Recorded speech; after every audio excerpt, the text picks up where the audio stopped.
Emmanuel Macron addressed France for 30 minutes, unveiling measure after measure aimed at coping with what the president called France's worst public health crisis in a century.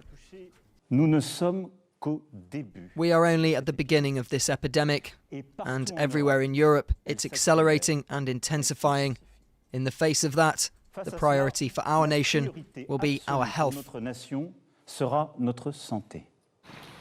Macron was quick to remind people that COVID-19 is mainly a danger for society's most vulnerable. The majority of serious cases are the elderly, who were themselves given specific advice. I'm asking that everyone over the age of 70, asking everyone who suffers from chronic conditions or from breathing difficulties, asking anyone handicapped to stay at home as much as possible. The young too are at risk, though, of becoming vectors for the virus more than anything else.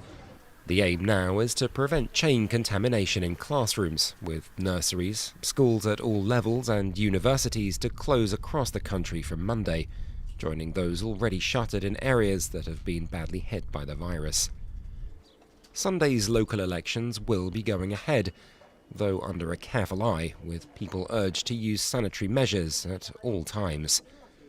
Elsewhere, Macron said there'd be financial aid for businesses forced to alter their working practices, and he called on the rest of the continent to coordinate a strong and unified response. The virus has no passport. Doubtless, we will have to take control measures, close borders, but we must take that step when it's the right time to, and we'll need to do so on a European scale. The president went on to propose an exceptional G7 initiative, while at the same time sending a message to the group's current presidency, the US, telling Donald Trump that a way out of the current health crisis wasn't to be found through division.